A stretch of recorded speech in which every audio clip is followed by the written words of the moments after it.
Hello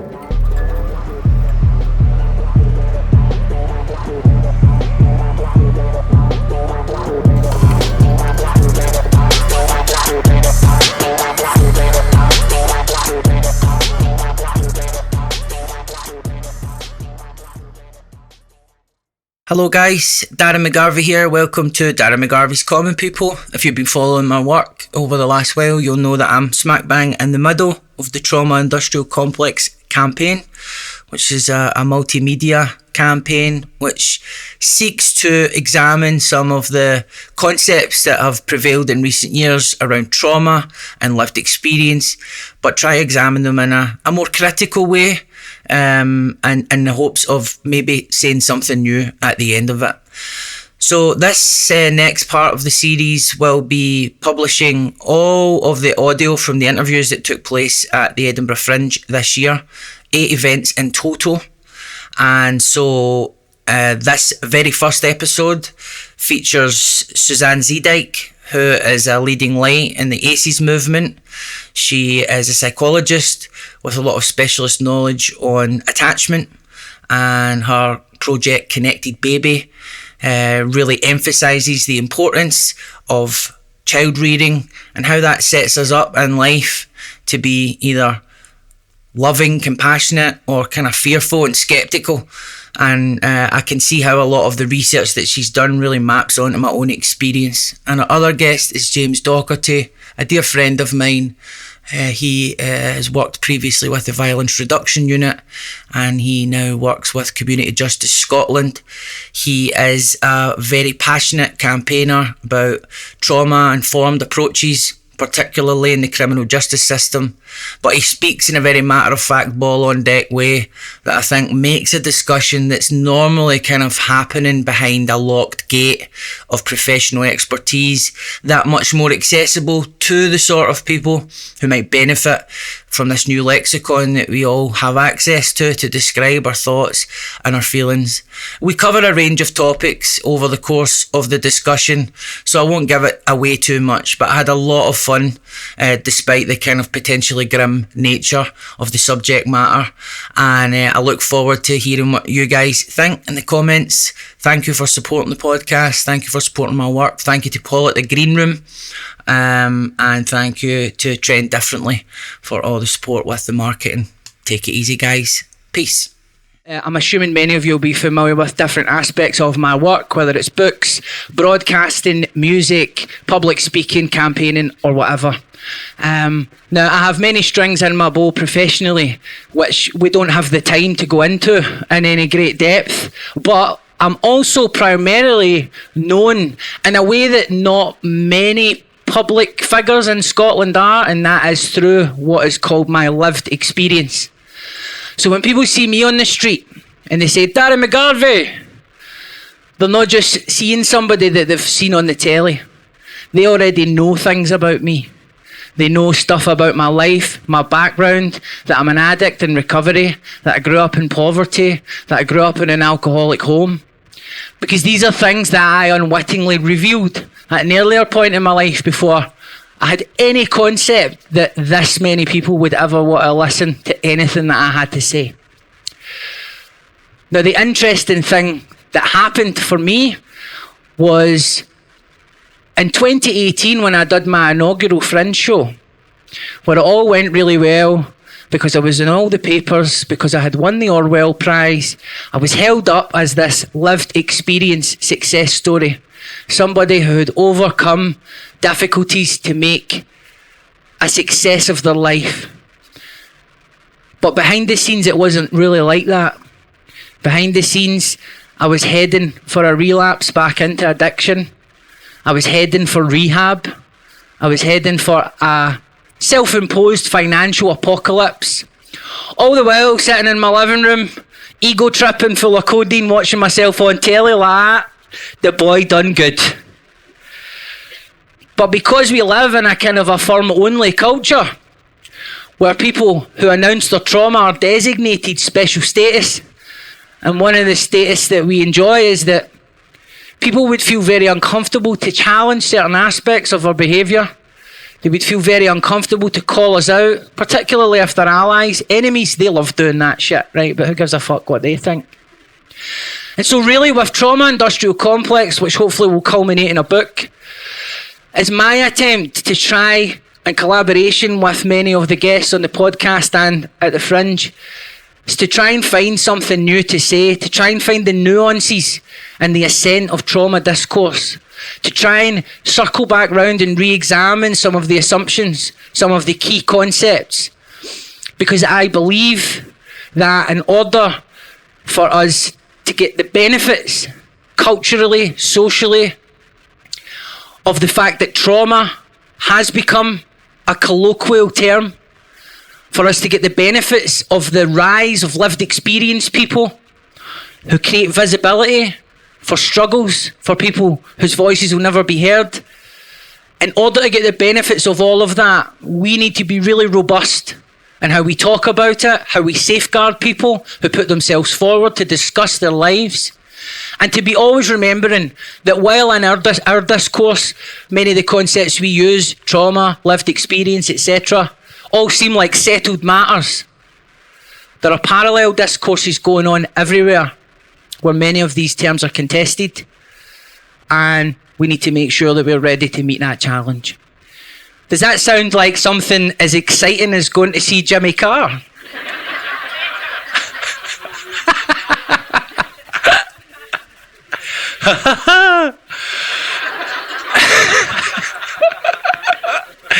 Okay, so I'm going to introduce our guests. Our first guest is Dr. Suzanne Zeedyk. She is a developmental psychologist whose work around the neuroscience of human connection has given real scientific muscularity to many of my greatest hard luck anecdotes. Make some noise for Suzanne.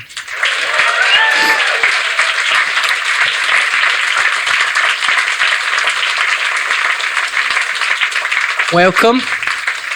And my next guest, many of you will be familiar with, is James Docherty, also a dear friend and mentor of mine, which might explain some of his grey hairs.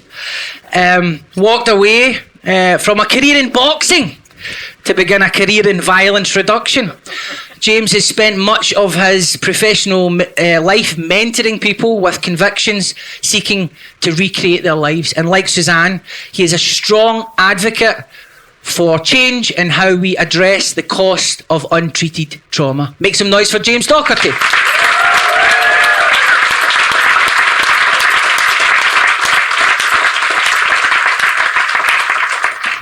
Welcome, guys. Thank you very much for agreeing to come along today. I just wanted to start drawing on your scientific knowledge, Suzanne, in terms of let's get a ball on deck definition of trauma. That's a great question to start with, Darren. I think of trauma as how life feels and then what that does to your body, where that lands in your biology. And I think we've got really, once we've got the idea of trauma now in our culture, and there are lots of people talking about it, I think we get used to telling ourselves the stories of what happened. But I think there are many people who do not really understand that shapes and forms your biology, which is still developing as a child, so it has real long-term impacts. So if we don't tell the biology story, we don't really understand what trauma is. Thank you for that. And James, I wonder if you could give us some examples of how that interplay between something happening to us and our biology, how that shows up in the lives of many of the people who you've supported over the years. Yeah, and like Suzanne said, brilliant question. For me, I think what I've learned through working with others, and obviously a lot of the research, it shows up mostly in people's reaction to life. So it could show up in how they form and maintain healthy relationships, how you set boundaries. It shows up in your relationship you've got with yourself. So it could show up as addiction, which is a primary pointer to that somebody's got an unhealthy relationship with themselves, or alcoholism.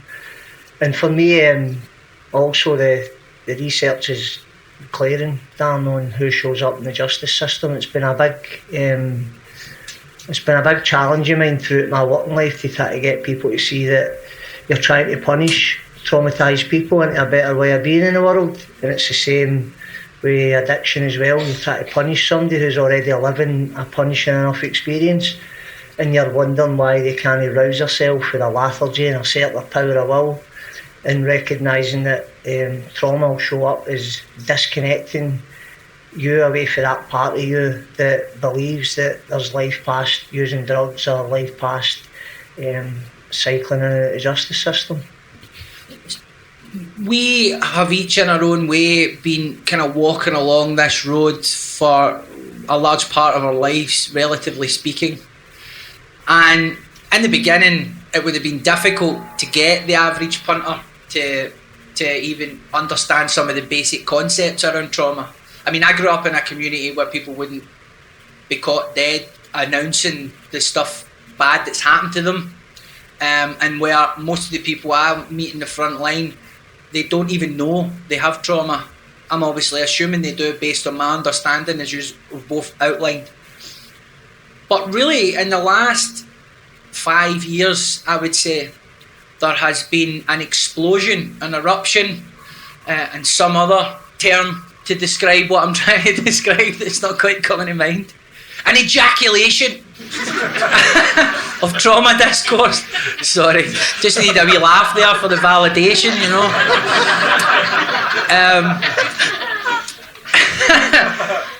And I remember at first thinking, brilliant, now everybody seems to be on board. And then the closer I got to my Instagram feed, I started thinking, oh, no. That's not trauma. That's not how you deal with trauma. No. You need somebody who can guide you through this process. You can't just decide for yourself that you've got it and then chart your whole recovery from it, from the comfort of your own bedroom. Yeah. And so social media, which is always mentioned relative to pretty much any problem that we have today, has become a kind of cowboy landscape where there are many competing definitions of trauma, many competing therapies and frameworks for thinking about it. And my great fear is that this colloquialisation of trauma as a term has rendered it as good as meaningless in some of these discourses. I wonder what your take is on that. You must have experienced it yourself, just seeing that it's becoming a more normal thing for people to talk about, but it's not always appropriate the way that we talk about it.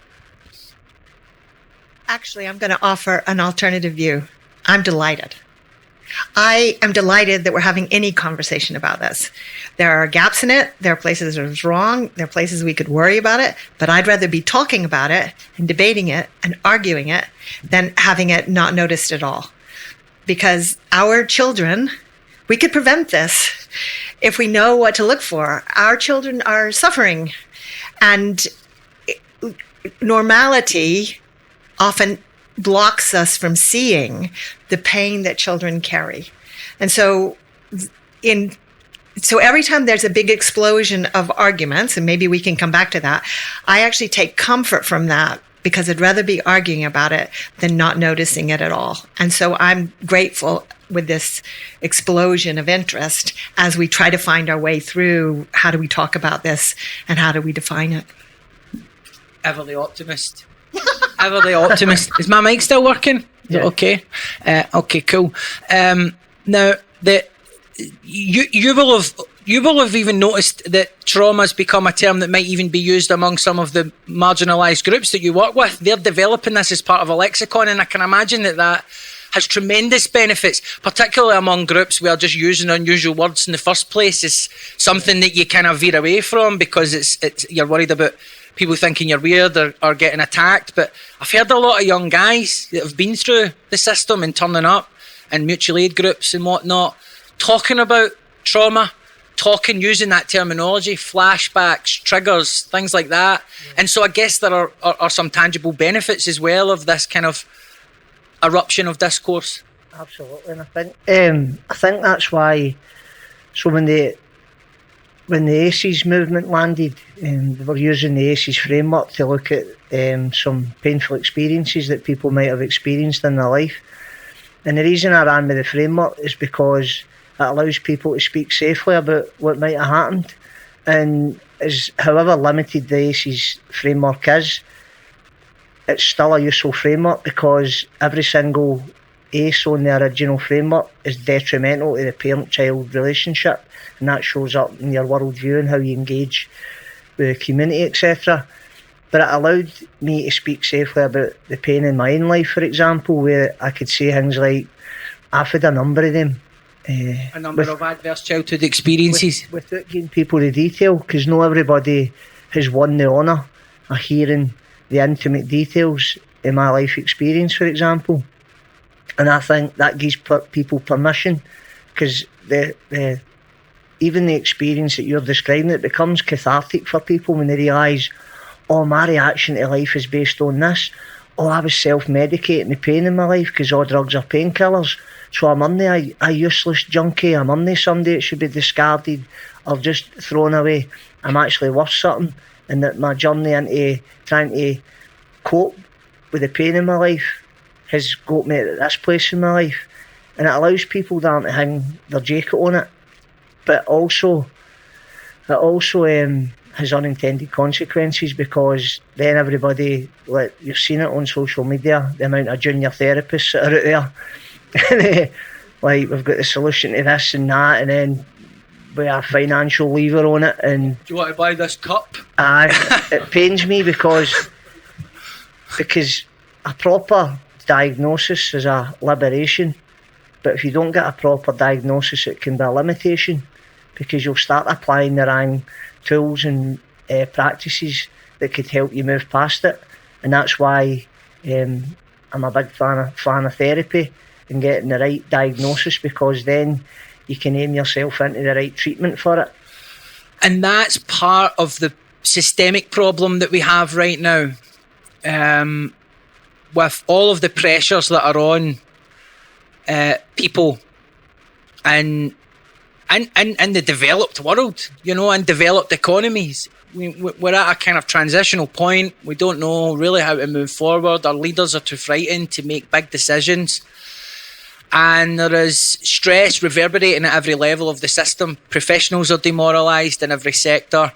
I'm sure that their families are feeling the brunt of the cost of just being in the workplace as a GP or whatever. And then we have all of us who dread the idea of even just trying to get a doctor's appointment now. And so while we have that list of priorities, getting a diagnosis for trauma is going to be very low down, not just for most people, but for decision makers. And so it's in that vacuum that people turn to the internet looking for answers. And all the answers are there and more. Now, one of the things I've noticed, I wonder if you guys have noticed this as well, you can pretty much get any answer you're looking for online. You know what I mean? And unfortunately, I think that many people seeking genuine answers to the pain that they experience could chart a course for themselves, which is the opposite of healing. It's really about an all-you-can-eat buffet of, oh, that's my trait, oh, I do that, oh, that happened to me. You take that together, you mush it up in a big identity blender, and then you just start kind of playing this role in your life as a person who knows stuff. Now, we know when treating trauma, there's an awareness building phase in the beginning, which is to become aware of it before we can begin to process and release it.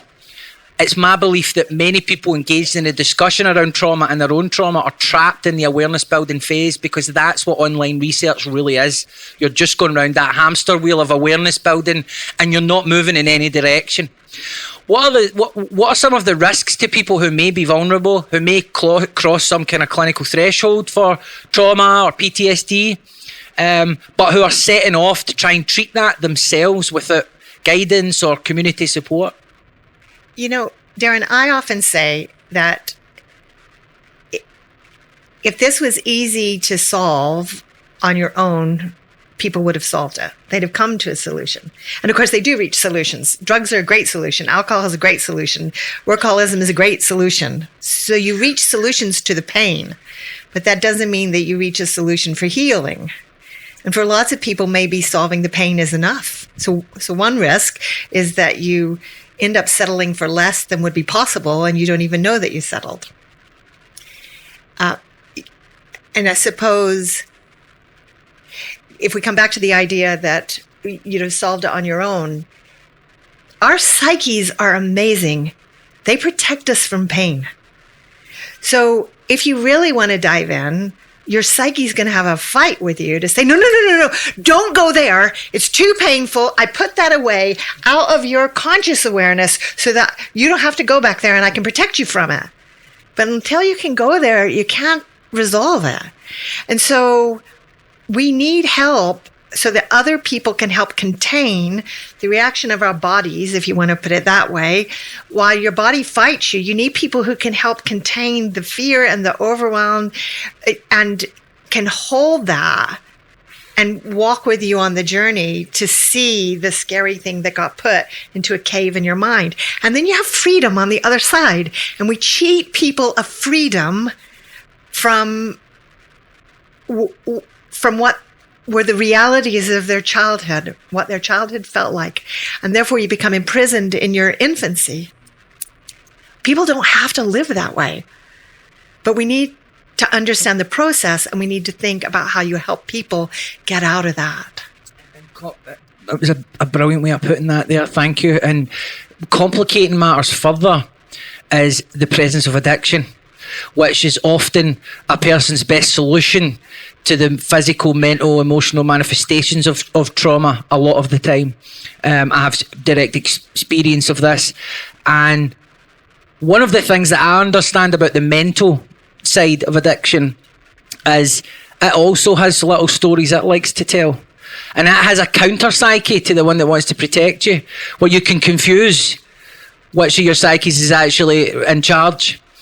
So if we affirmed my addiction the way people would affirm my own subjective interpretation of my trauma that I've sought with no guidance, that I've just decided for myself, then there are points in my addiction where I genuinely believed I could drink safely despite the fact I was causing trouble everywhere I went. There are times in my life where I thought the people that were trying to help me were all fuckheads. And there were times in my life where I was engaged in the very forms of malevolence that I would be accusing other people of transgressing me with. And it seems to me that we can fall into the same trap with trauma, but when there's the overlap between the two, then you have a kind of what came first, chicken or the egg scenario. Do you deal with the addiction first, or do you deal with the trauma first? Because it seems to me the presence of addiction and active drug use and alcohol use really muddies the water, and the addiction psyche really wants you to go looking anywhere else other than the addiction. It's complicated, isn't it, James? Oh, definitely. And I think that's why if you listen to people who are experts in recovery, they'll talk about how you need to stabilise the addiction. So, i.e. arrest the addiction, stabilise the patient, and then you can look at the trauma that might be underpinning it. And you can't really do it egg before the chicken. You can't address the trauma and then expect the addiction to work itself out. You need to address the addiction, and it's a really controversial conversation as well, because for me, personally, one of the biggest frustrations I've got is how we're just hurtling down this medical model where we're just medicating people who have addictions and expecting them to work it out. And I'm not against medications, because people do need stabilised on medications before they're ready to move to other stages in their recovery. But it's that thing, Darren, where, for example, I was blessed enough that I had good people in my corner. And I talk about relational wealth all the time. The solution to adversity is relational wealth. The more exposure you can expose people to relational wealth, the better the outcomes seem to be. Having people around you, support. A challenge of thinking, because I had one guy say to me once that I needed to treat my head like a bad neighbourhood. I shouldn't have been in there myself. Right? And I was like, so what he was basically saying is run your thinking by somebody, check it in with somebody, because my thinking, which the neuroscience saying is patterned in, was something that's going to need support to be patterned out into a healthy way of being in the world. And that's the thing about recognising the efficacy of like recovery communities, for example, and how they're some of the best we've got at navigating people out of the addiction, but also offering that safe space of containment to help them make sense of the bad neighbourhood. So one of the risks, to about your question, is what do you do with a sense of victimhood? Okay, so once you begin to work out that things happen to you earlier in your life, and you give a legitimacy to they didn't feel good, and they shouldn't have happened to me, and that'll be true. That's a great place to step into victimhood. And then you can go about blaming everybody, and you can go about feeling sorry for yourself, and you can look for other people to take care of you. And that's a wonderful place to be, but it is not a healing place to be.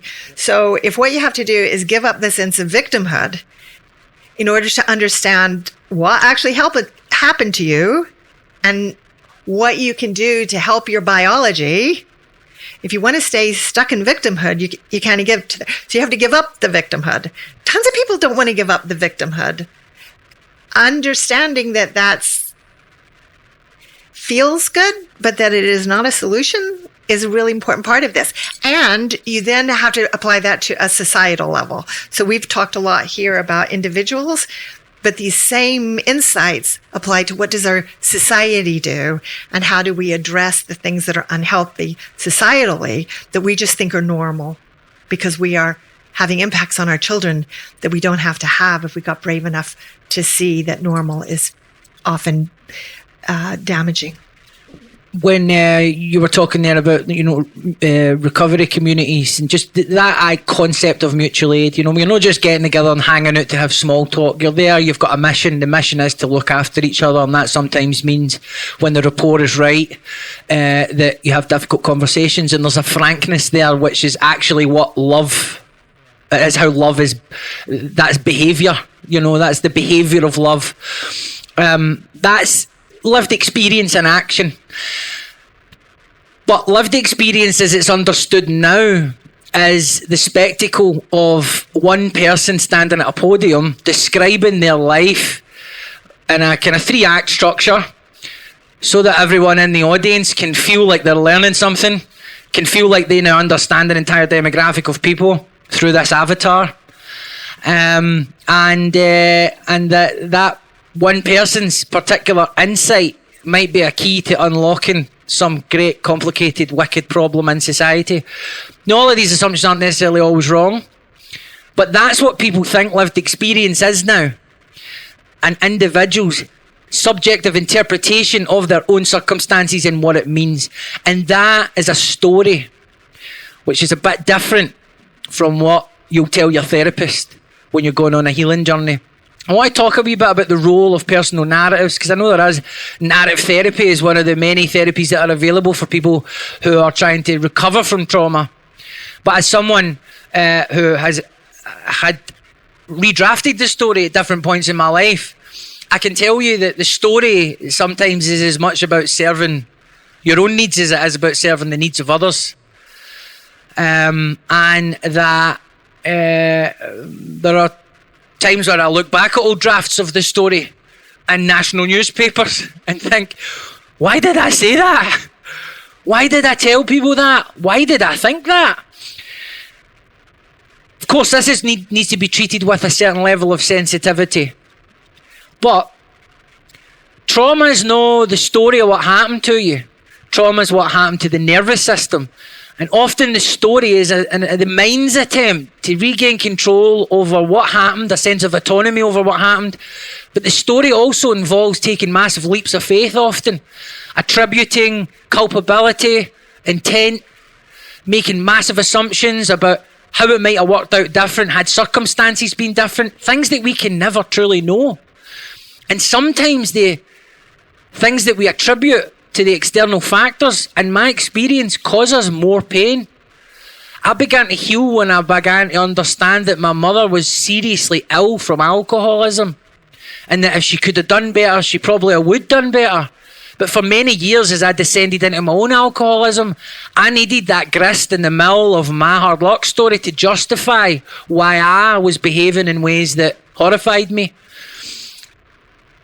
when people in public services and politics and civic society place so much importance on these individual stories without that parallel, critical minded take, not necessarily of dismissing them, but saying, look, that person's story might not contain all the answers.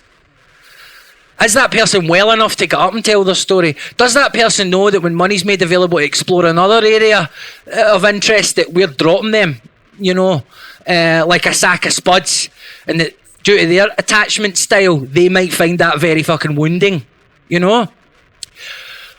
What is your takes? I know that's a lot that I've dumped on you there. We know that stories are important. They engage people. They can transmit a lot of knowledge to people in a way that's entertaining, informative, provocative. But a lot of the times we're prompted to tell these stories before we have any real insight into them ourselves. Would you agree? So, I think personally, well, not just personally, I know that the story for a place of healing is totally different for the story of living in the experience. And obviously, the thing about sharing lived experience is then people need to be aware of the unintended consequences. Like, for example, when you start to heal, you'll move to a different internal story in how you view that experience. So your story will change. So it's wise that when you're working with people who... Humanity's built on stories. Like, it's built on it.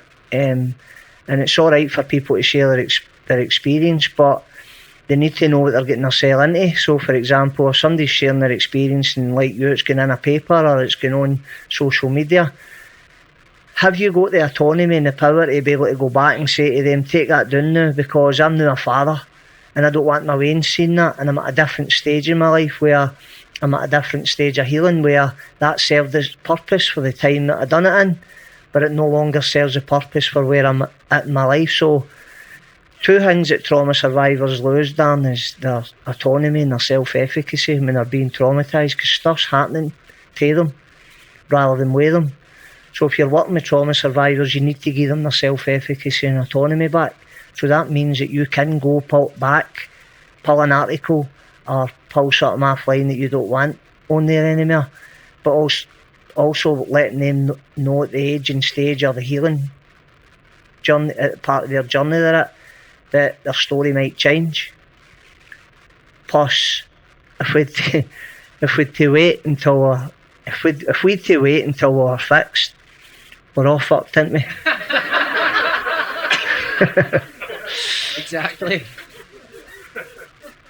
If I come back to the question about stories, it makes total sense to me why the stories are so powerful. And if we come back to your idea, James, that we are storytelling creatures, we are. Babies are born telling stories to themselves about what is happening to them. It could not be otherwise. So the psychologists call that egocentrism, and we often think of egocentrism as a bad thing, but it's just a human thing. So babies who have incomplete brains and are building brains really quickly with neural connections going on in their synapses, they're trying to figure out how the world works. But they aren't like an audience member sitting out there watching the world happen in front of them. They're always in the play. And they don't know what the script is, and they don't know what the plot is. And they're trying to figure out what their role in the play is. And so they read everything through their own lens and how it feels. So let me get edgy for a second and help us all to feel uncomfortable. If you're a baby and you're sensitive to other people's attention, and you know when they're looking at you and that feels great, and you know when they look away and that doesn't feel so great, and you would like their attention back because that has a biological attraction, it feels great, and I'm feeling paid attention to, and I feel safe when you pay attention to me. But you're a baby born in a time of mobile phones. When your parent looks away and you don't know why, You assume it's something that you did because you are at the center of the story. And it feels bad. And it's unpredictable and it's erratic. That eventually becomes an attachment style. And so the story that you work out with the baby is, you don't love me. And I've tried to get your attention back. And I'm not good enough to get your attention back. And that's called an attachment style. And it becomes built into your biology. And you don't even know it because you don't have a conscious awareness or understanding of that as a baby. You don't have the language. Attachment styles are in place by the time you're 18 months.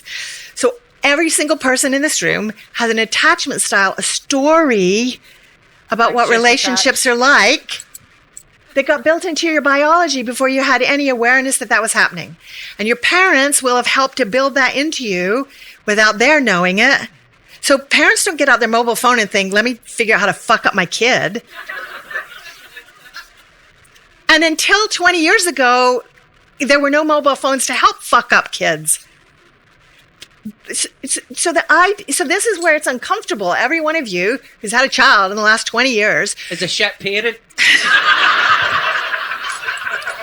Had an impact on the biology of your child, which you did not intend. How do we talk about that? That's what I see the point of this. Right now, we need to have both of those, right? Darren says it and gets us all to laugh, but you're laughing because that kind of taps into how you feel. So Suzanne says it in more diplomatic language so that everybody doesn't get scared and shut down in shame, because then they can't think about the impact of their mobile phone use on their child. And if mobile phones are really normal these days, how much other stuff is going on out there that babies and children have feelings about that we had no idea that was happening, that is built into their biology? The avoidance in here, they just emotionally shut down at the word shame. The anxious attachers think it's all about them. And the securely attached are feeling a wee bit fucking smug about it all. Attachment theory comedy coming to a fringe near you. What are you going to say, James? There's also the thing, Dan, about when you hear other people's... So the thing that's really cathartic as well, when you're listening to other people's experience and where they're at in their stage of healing and their journey of life, that enables people to the process of identification. So it enables them, for example, one of the trauma responses we were talking about earlier on, how does it show up? Well, it shows up in your reaction to life. One of mine was I had Frank Sinatra syndrome. I'm going to date my way and I don't need anybody's help. And I was just this wee boy who didn't want to let anybody in or anybody help. And no idea that that's a trauma response. And what happened to me is I'm placed in a room and I'm listening to somebody else sharing their experience. And because I was so caught up in self-delusion and what I thought was true wasn't entirely true because I was only looking at it through one lens. And what happened is I listen to other people's experience and it enables me to think honestly, where I can start to search inwardly and say, so my ma wasn't this bad person as you were saying, like she was actually no well, she was navigating her own alcoholism, and what created the need for her to seek relief in alcohol in the first place. In comes compassion. That changes the story. So listening to people's experience is dead important, but be very cautious. Yeah, and can I just check what time we're on actually? Somebody shout out the time. Right, okay, perfect. So we'll have another 5 minutes and then we'll maybe invite some of you to contribute. The